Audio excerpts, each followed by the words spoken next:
as we move into the leadership panel. We're going to have short demonstrations from our panel members, and then after the presentations, we will actually bring back Fabio Aia and Steve Wilson as well, and have sort of a discussion around the service and the different views around the service. First up, it is my pleasure to introduce to you Mark Hicks. He is the Business Development Director for Transport and Aviation with Wilson James in the UK, and he has been involved in PRM for many years, and has been both on the side of the airports as well as now being on the side of the service provider with Wilson James. It's my pleasure to introduce you to Mark Hicks. Welcome, Mark. Good morning. Thank you very much, William, for that wonderful introduction. I'm pleased to say that coming out of lockdown, I'm losing a few of those pounds on that previous picture. So I don't have a presentation. I've just been asked to just have a brief few-minute introduction / overview. So, as I said, mine's Mark Hicks. I've been with Wilson James now for coming up to 5 years, and exceptionally proud of the service lines we offer, which includes PRM and of course PRS at Heathrow. We're currently the largest PRM provider now in the UK, or pre-COVID of course. And we started our PRM journey with Gatwick Airport in 2018, followed with Terminal 5 in 2019, the rest of Heathrow in 2020, and then delighted to add Luton Airport to our service line in 2021. So COVID, of course, I don't think anyone could do a presentation without touching on the word COVID, and I think everyone on this conference is acutely aware of the challenges that the industry faced within aviation, but also, of course, specifically within PRM, PRS. But I think for me, one of the things that I would call out, and I think the last presenter touched on it, and William called it out too, was the human element, and particularly around the successful and commendable commitment of our teams across our airports, particularly in the very early days of the COVID pandemic, where there was no testing, PPE was challenging getting out, and of course mixed advice around that. Yet we had people coming to our airports every single day to assist our most vulnerable passengers, and I think for us, we already knew that people, of course, were our biggest asset. But really that if anything could exemplify of how proud we were of our people, it was certainly March, April, May of 2020, where they just kept coming in while other of their colleagues were unfortunately furloughed. And I think what got us through the COVID challenge around it is what the Wilson James philosophy has always been, through when we started up at Gatwick and through our service lines at Heathrow and indeed Luton, and that's, you know, a triangle, if you will. And so on each point of the triangle, we have one party. So we have the airport, we have the authorities. So for us, it's the CAA.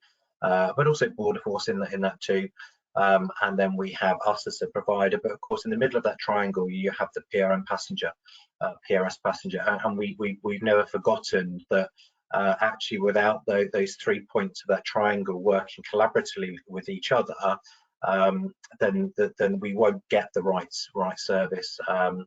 For that PRM, PRS passenger in the middle. And Steve touched on the investment that Heathrow specifically have made recently around service and initiatives that we're very proud to be part of.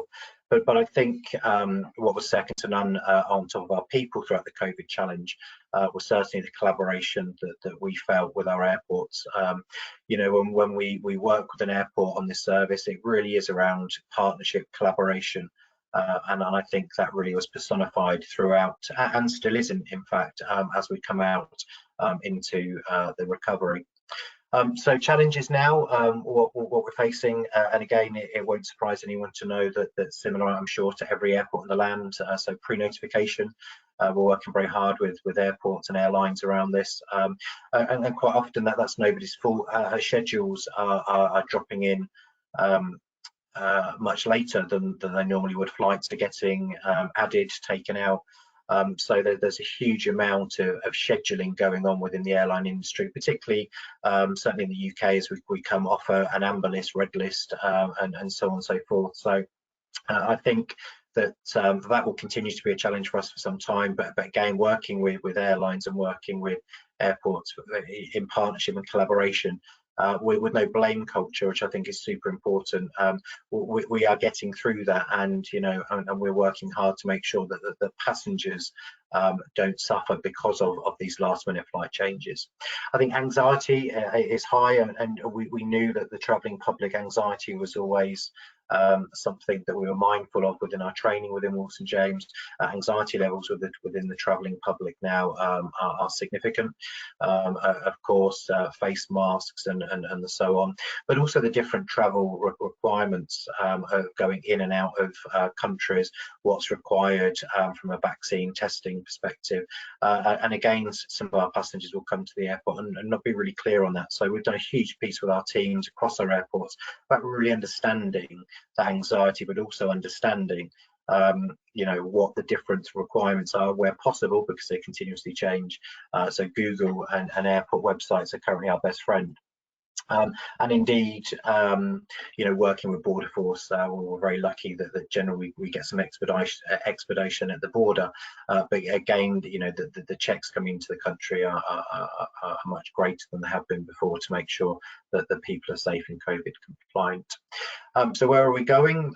So looking beyond recovery, I think we continue to look at our service offering. We continue to work with our airports. We continue to work with industry, look at best practice across our airports around the service that we offer to our passengers. We're looking at technology solutions, about how we enhance with Ozion the work that we do across the patch.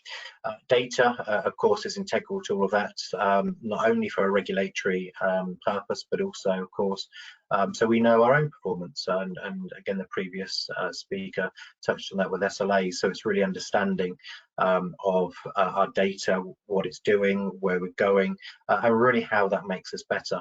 And I think finally for us, it really is looking at innovation within the electric space. Looking at ambi lifts are big pieces of kit.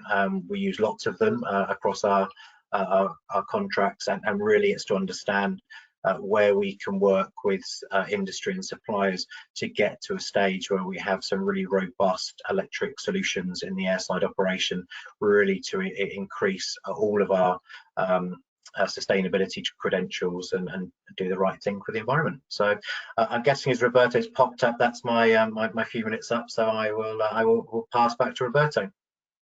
Thank you very much, Mark, and good seeing you again. And it's good to hear that you guys are still pushing forward to deliver the best possible service for passengers requiring support.